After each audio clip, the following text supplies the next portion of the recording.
Quem exerce a advocacia deve observar a ética, os deveres e as prerrogativas da profissão. Atitudes que fogem desses compromissos podem ter consequências. Em 2 processos julgados no TST, advogados foram multados por indicação de jurisprudência falsa em recursos. A Ordem dos Advogados do Brasil e o Ministério Público também foram oficiados para a adoção de providências. O Revista TST já está no ar e você vai ver também. Empresa de serviços de arquivamento é condenada por assédio a mulheres e homossexuais. Assessor pessoal de artista de sucesso não obtém vínculo de emprego. Riscos psicossociais passam a integrar norma de gerenciamento de riscos nas empresas.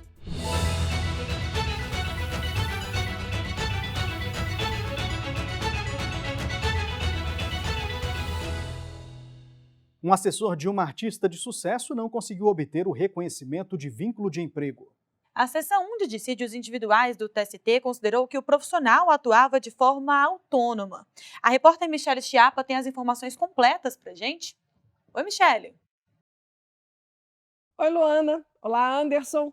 Na ação trabalhista em que pedia o vínculo de emprego, o profissional disse que foi admitido para assessorar uma artista brasileira com salário inicial de R$100 mil.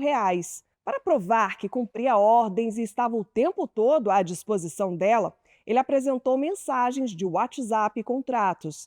Em primeiro grau, o pedido de vínculo empregatício foi negado. Embora tenham sido reconhecidas a pessoalidade, já que o profissional controlava as contas bancárias da artista, e a onerosidade, pois recebia salário, não houve comprovação de subordinação, pressuposto necessário para o reconhecimento da relação seletista. Conforme a sentença, nenhuma testemunha viu o artista dar ordens ou cobrar o cumprimento de horário pelo profissional. A conclusão foi de que ele era assessor autônomo. O Tribunal Regional do Trabalho da 18ª Região em Goiás teve o mesmo entendimento. Para o TRT, as provas revelaram uma espécie de simbiose de interesses em que o assessor e a artista se ajudavam de forma mútua. Conforme o processo, ele fazia favores rotineiros, oferecia amizade e conselhos para a artista e ela, devido ao sucesso financeiro, proporcionava a ele um padrão de vida confortável. Contrariado com a decisão, o assessor recorreu ao Tribunal Superior do Trabalho. O processo tramitou sob segredo de justiça. O entendimento regional ficou mantido na 4ª turma, com base na súmula 126 do TST, que impossibilita o reexame de fatos e provas. A discussão chegou à seção 1 de dissídios individuais, responsável pela uniformização da jurisprudência trabalhista. A relatora do agravo foi a ministra Dora Maria da Costa. Ela avaliou que o recurso não se enquadrava em nenhuma das hipóteses legais para ser admitido. Ainda segundo a ministra, o pedido do assessor não tinha nenhum respaldo legal. Por isso, o recurso foi rejeitado. Além disso, diante da tentativa de prolongar o processo, o assessor foi multado em 2% sobre o valor da causa. O profissional entrou com recurso extraordinário. Eu volto com vocês no estúdio. Luana, Anderson. Tá certo, Michele. Muito obrigada pelas informações. E olha só esse caso. O TST confirmou a anulação de um processo trabalhista que simulava um conflito entre uma empregada e o tio dela, sócio da empresa. Indícios como aumento salarial incompatível e ausência de defesa da sociedade anônima reforçaram a suspeita de fraude. Além de extinguir o processo, a seção 2 de dissídios individuais manteve a imposição de multa de R$10 mil para cada envolvido por litigância de má-fé. O Ministério Público do Trabalho levantou a suspeita de fraude por 4 motivos. Primeiro, porque o salário da empregada, sobrinha de um acionista, quase triplicou, mesmo com a empresa passando por uma crise financeira. Outro motivo foi a não apresentação de defesa pela empresa na ação trabalhista, que resultou em condenação de R$400 mil em favor da trabalhadora. O terceiro motivo que gerou desconfiança foi o fato de a empregada acumular a função de gerente financeira na empresa na Paraíba e de professora no Rio de Janeiro durante 10 meses. Além disso, a sociedade anônima somava mais de 200 processos trabalhistas, o que sugeria o uso de ações judiciais para ocultar patrimônio. Diante disso, o Tribunal Regional do Trabalho da 13ª Região acolheu os argumentos do Ministério Público do Trabalho de que havia fortes indícios de colusão. Isso ocorre quando duas partes combinam um conflito falso para enganar a justiça e obter vantagens indevidas. O TRT destacou que a empresa não tomou nenhuma atitude diante de uma dívida expressiva de R$ 400 mil, o que reforça a suspeita de golpe. Além disso, não houve prova de que a empregada exercia nova função que justificasse o aumento salarial de R$ 5.100 para R$ 14 mil. A empresa recorreu ao Tribunal Superior do Trabalho. O caso foi julgado na seção 2 de dissídios individuais. A relatora foi a ministra Maria Helena Malman, que destacou o detalhamento da decisão do TRT. O acórdão regional ele é extremamente claro sobre as questões fáticas aqui trazidas. Houve colusão entre as partes, com o intuito de fraudar terceiros, sobretudo em razão da falta de litigiosidade no processo matriz, que resultou na proteção do patrimônio empresarial e em prejuízo de dívidas trabalhistas dos demais empregados. Na decisão, a ministra Maria Helena Malman votou pela rejeição do recurso, ficando mantida a multa de R$ 10 mil por litigância de má-fé para cada um dos envolvidos. Ela determinou ainda a extinção do processo. De forma unânime, os demais integrantes da SDI2 acompanharam o voto da relatora. Não cabe mais recurso. A seguir, a demissão por justa causa é a penalidade mais grave que pode ser aplicada a um empregado. A rescisão do contrato é feita sem o pagamento de algumas verbas rescisórias. Por isso, a lei exige que a empresa comprove os fatos que levaram à dispensa. Em um caso julgado pelo TST, um motorista carreteiro acusado de furtar combustível vai ser indenizado. O suposto crime não foi provado e houve registro indevido na rescisão contratual. É daqui a pouco.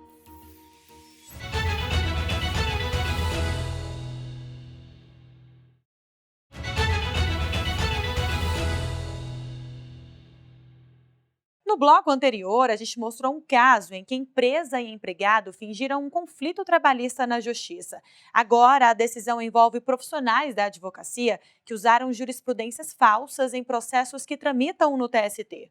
Um deles, inclusive, chegou a citar nomes de ministros da corte para dar credibilidade à farsa. Por unanimidade, a sexta turma condenou os dois advogados ao pagamento de multa. As jurisprudências fictícias foram usadas em dois processos. O relator, ministro Fabrício Gonçalves, da sexta turma, informou que, em um deles, o advogado apresentou duas supostas fundamentações.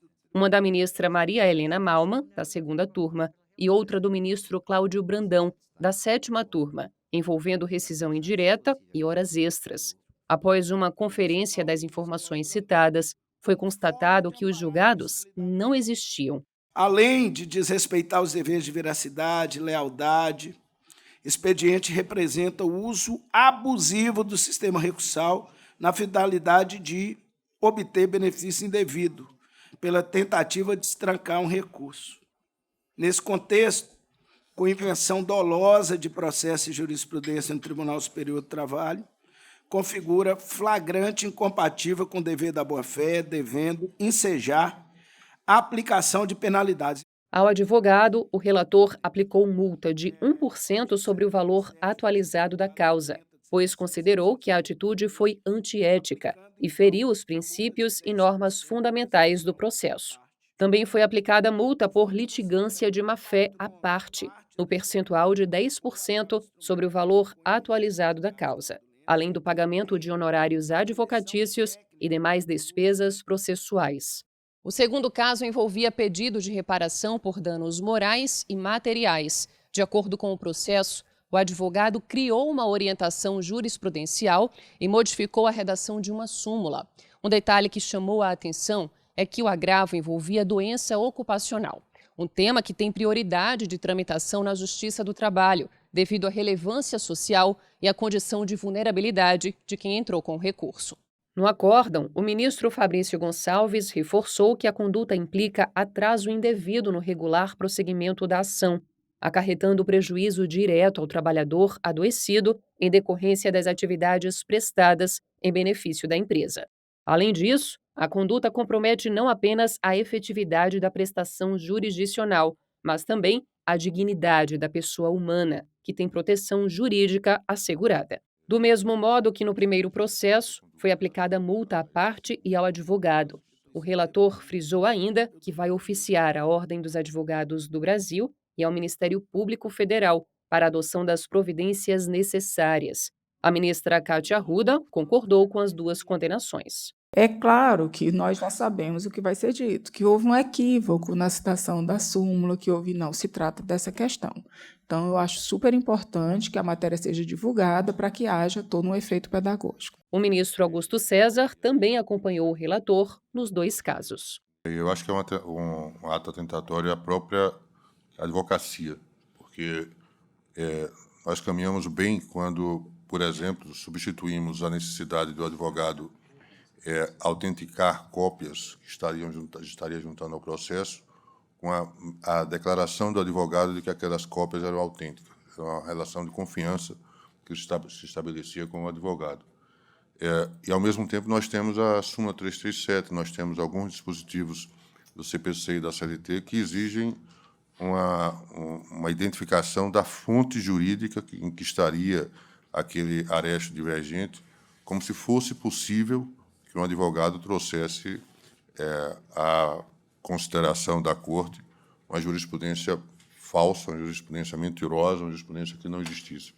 Uma empresa prestadora de serviços de digitalização de documentos em Pernambuco vai ter de pagar R$100 mil de indenização por dano moral coletivo.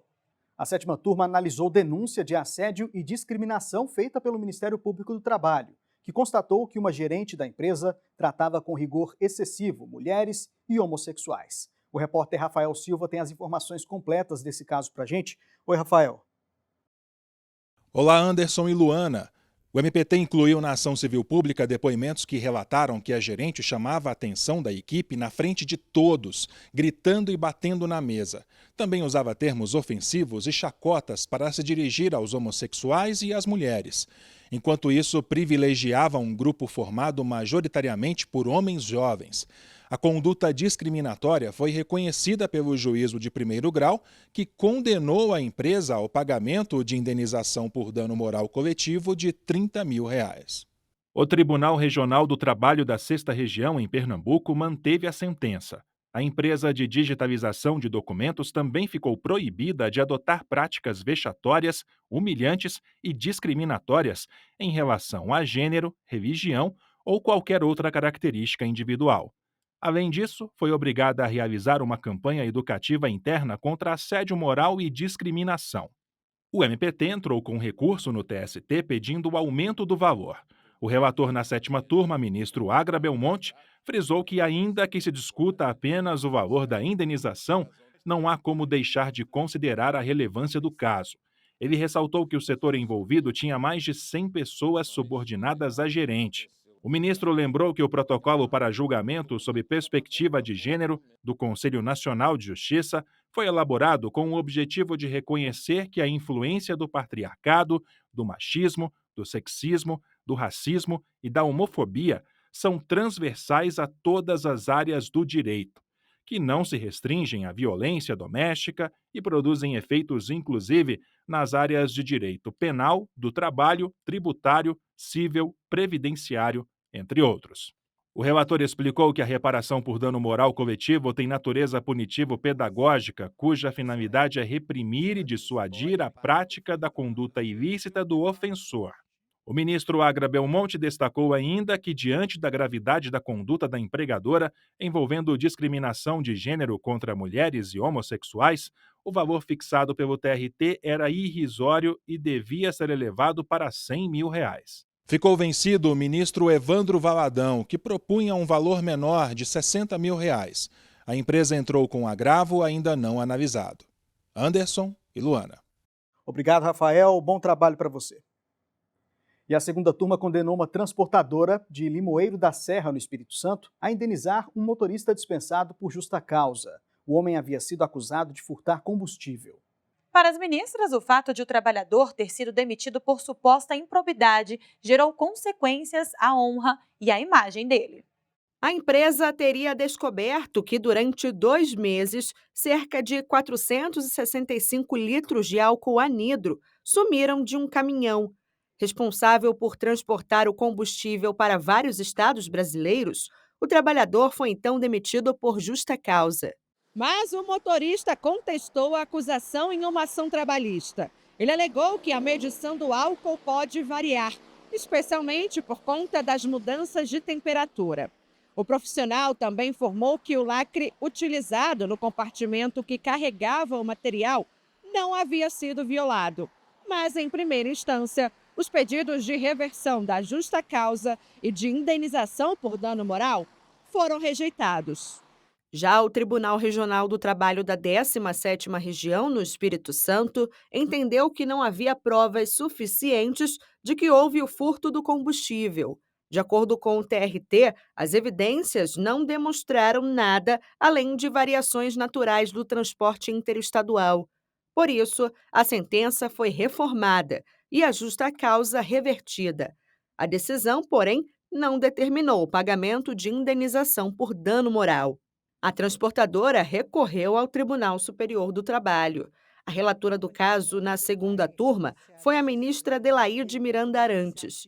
No voto, ela frisou que a simples imputação de falta grave, sem divulgação ou constrangimento público, não caracteriza dano moral, porque a atitude da empregadora seria mero descumprimento de contrato. Mas, na situação analisada, a acusação de cometimento de crime foi registrada na rescisão contratual e até em boletim de ocorrência. Isso, para a ministra, justifica o direito de reparação do empregado. Por unanimidade, a segunda turma manteve a reversão da justa causa e concedeu indenização de R$20 mil ao motorista. A transportadora entrou com embargos declaratórios. Vale lembrar que os julgamentos das turmas do TST ocorrem às terças e quartas-feiras e podem ser acompanhados em tempo real pelo canal do TST no YouTube. Depois do intervalo, as empresas devem promover ambientes que proporcionem o bem-estar físico e mental das pessoas trabalhadoras. A norma regulamentadora número 1 do Ministério do Trabalho e Emprego inclui a avaliação de riscos psicossociais no processo de gestão de segurança e saúde no trabalho. Já já a gente traz os detalhes das novas regras, não saia daí.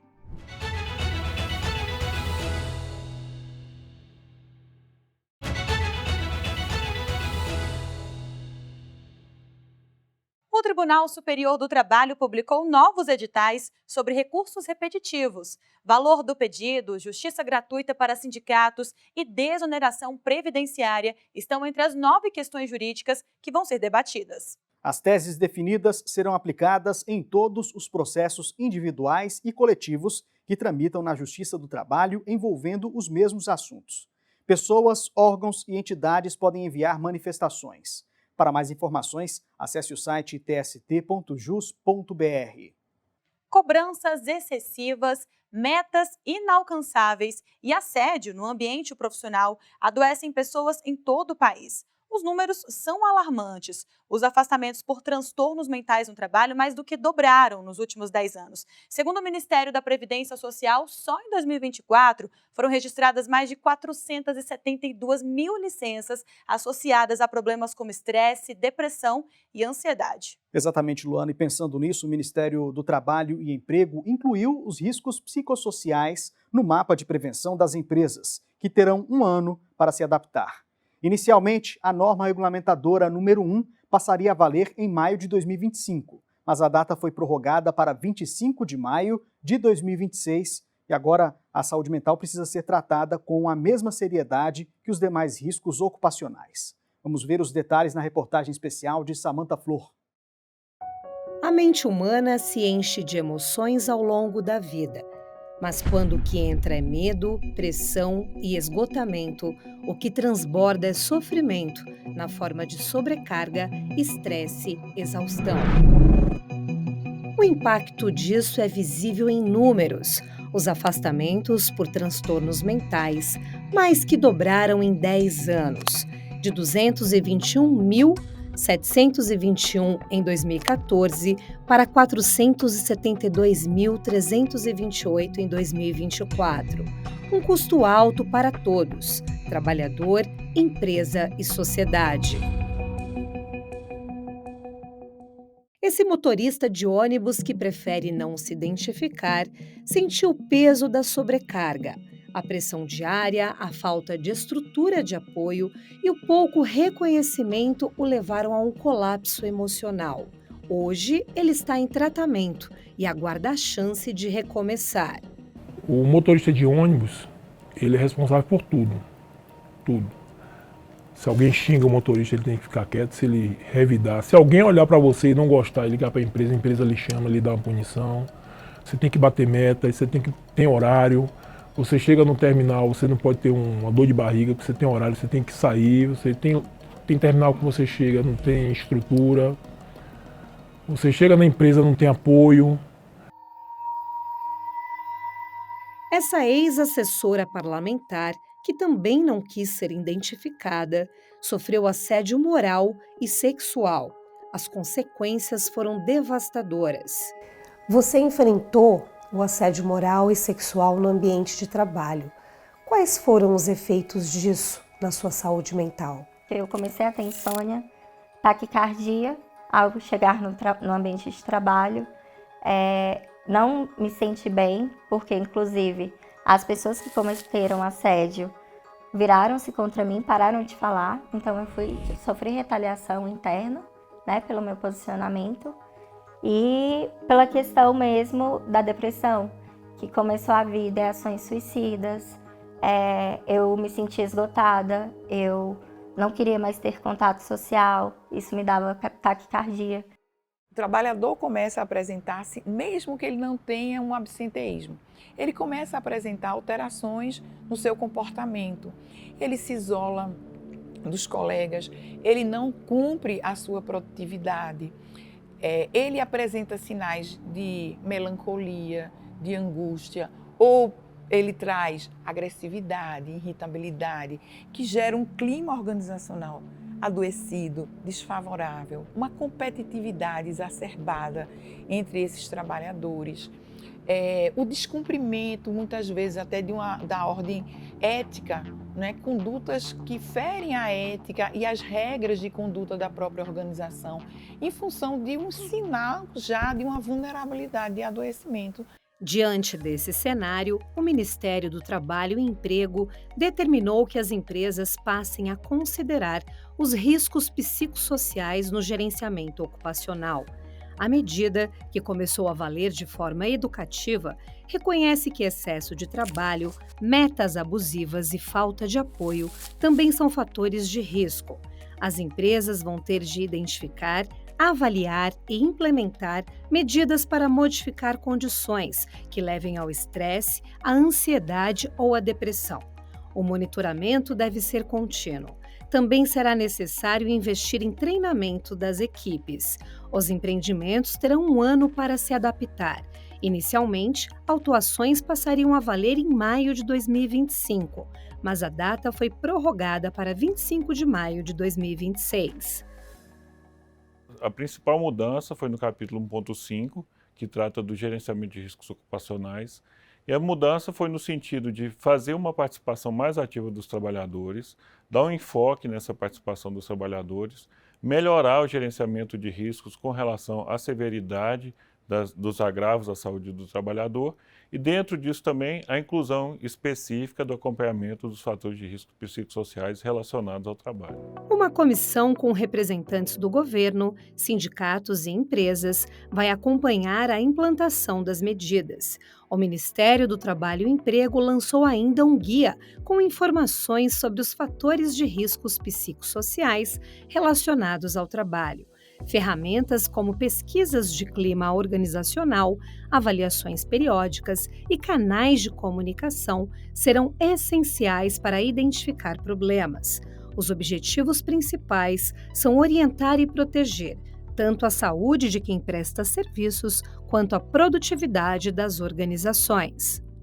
As normas regulamentadoras, elas trazem obrigações e direitos para as empresas e trabalhadores mas é importante que essa participação seja em conjunto, né? Os empregadores façam a parte deles, identificando os riscos, trazendo essa problemática para dentro do ambiente laboral e discussão com os trabalhadores façam sua participação ativa, seja por meio das CIPAs, dos SESMITs ou de outras formas de contato que eles tenham com os empregadores, para que possa levar isso para a gestão da empresa, esses problemas serem tratados e a gente possa, assim, trazer um ambiente de trabalho cada vez mais saudável e seguro para os trabalhadores de todo o Brasil. Cuidar da saúde mental é como manter um aquário em equilíbrio. A água pode parecer limpa por fora, mas basta uma mudança no ambiente e tudo desequilibra. Assim também é com a mente de quem trabalha sob pressão constante, sem escuta e sem apoio. A mudança na NR1 convida empresas a olharem de perto e monitorarem esses riscos invisíveis. Quando o ambiente está saudável, as pessoas também florescem e aí todo mundo respira melhor. Algumas instituições já têm essa consciência e colhem os frutos de uma cultura mais saudável. Neste hospital, em Brasília, o cuidado com quem cuida virou prioridade, o que tem feito a diferença no dia a dia da equipe. Criamos um serviço, que nós denominamos como Cuidando do Cuidador, que é um ambulatório com psicólogas clínicas do trabalho, especializadas com esse foco, de apoiar, de cuidar, de acolher os profissionais. E o nosso SESMIT também passou por uma reforma recente. Nós estamos aqui agora, num jardim que foi inaugurado no final do ano passado. Nós temos aqui na nossa estrutura do SESMIT uma sala de descompressão, que é um lugar assim pequeno, mas acolhedor, Tem ali uma musiquinha ambiente, um barulhinho de cachoeira, Enfim.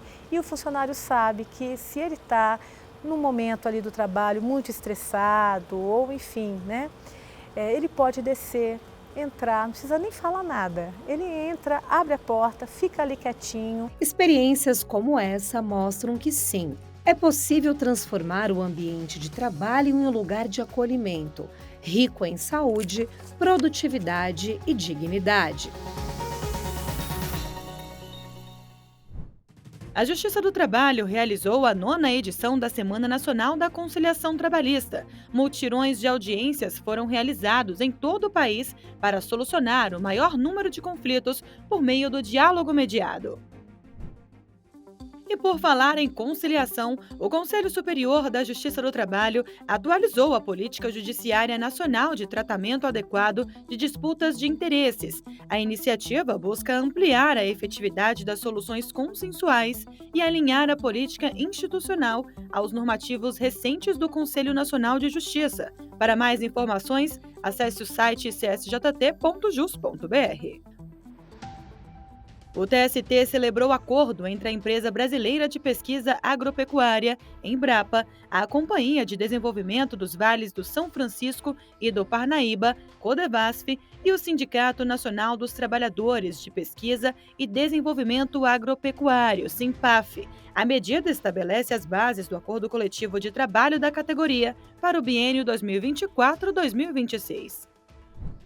O Corregedor-Geral da Justiça do Trabalho, ministro Vieira de Mello Filho, realizou correição ordinária no Tribunal Regional do Trabalho da 4ª Região, no Rio Grande do Sul. Durante a visita, o ministro conheceu as salas de conciliação e a ferramenta Escriba, de transcrição de áudio. O sistema foi desenvolvido pelo TRT. O Revista TST de hoje fica por aqui. Muito obrigada pela companhia. Não deixe de nos acompanhar também pelas redes sociais. Até mais.